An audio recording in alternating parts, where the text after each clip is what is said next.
Okay, and finally, there would be no lacrosse event in Montclair that didn't have some involvement with a Schmidt. Okay, today is no exception, and John Schmidt has not only organized the alumni games that are going to take place after our ceremony today, but he's put together all the details and logistics on the party we're going to have down at Egan's tonight. And then over and above that, he's just been running around doing anything he can and could do. So John Schmidt, thank you.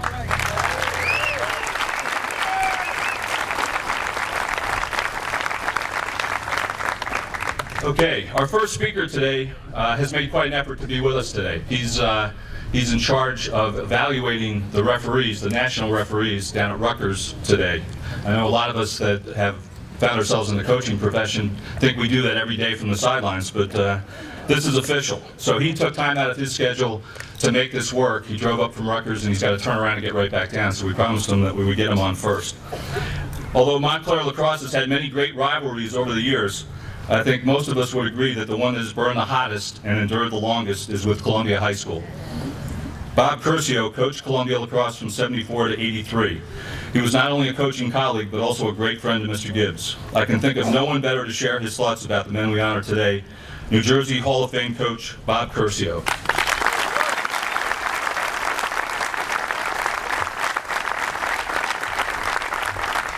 Thank you. My sincere thanks to Paul and to everyone else involved in inviting me to be here today. It is truly an honor. And I certainly want to thank the committee who came up with the idea to honor Gil and Homer. It's certainly well deserved. I'm going to share with you a Columbia story because it has relevance. There's relevance to this yellow piece of paper in front of me. About a month ago, the '79 lacrosse team got inducted into the Columbia Hall of Fame. Myself and the two captains were asked to be the speakers for the team at the induction dinner. I think the odds were up to about 12-1 as to how soon in my remarks that I would lose it and cry.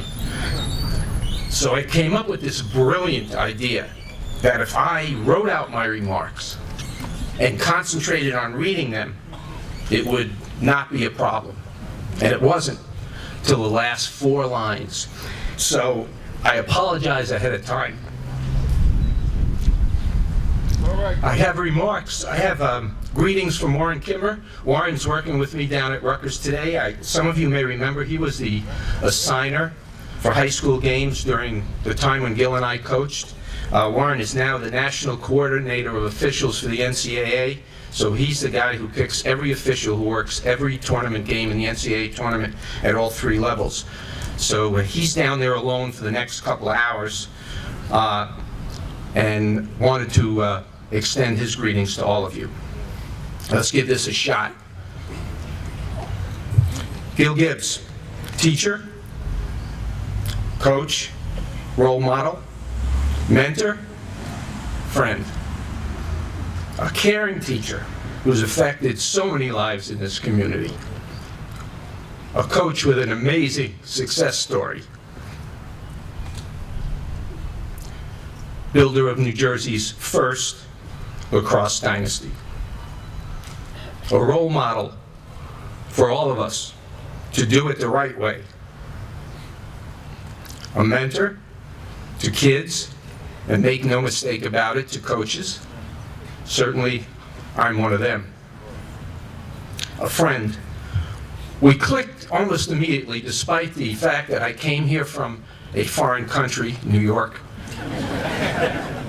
and knew immediately of the rivalry. My wife was pregnant with our first child when I got the job at Columbia. Excuse me, my second child. He wouldn't like that if he knew I said that. So I was charged with coming down to New Jersey and finding a place to live.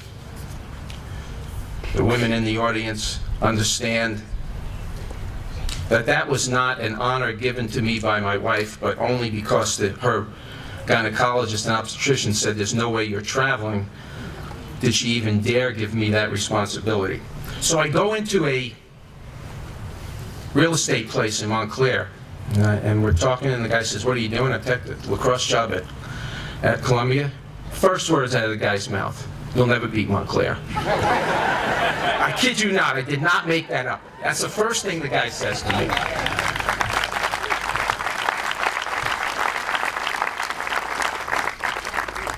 And as those of you know, that was true for a long time.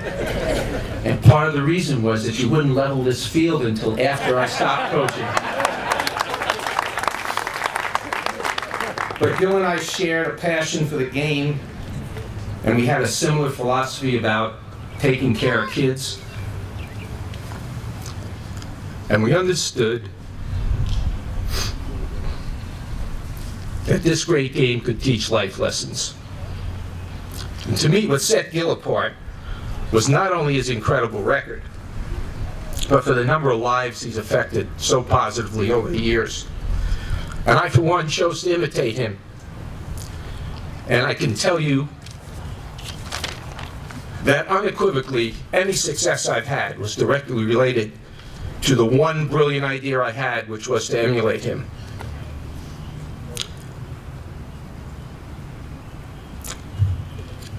In closing, and probably the most important thing I will have said this afternoon, we all know what a special guy he was. You wouldn't be here if you didn't think so. And we all miss him. But it's important for us to realize how lucky we were to know him.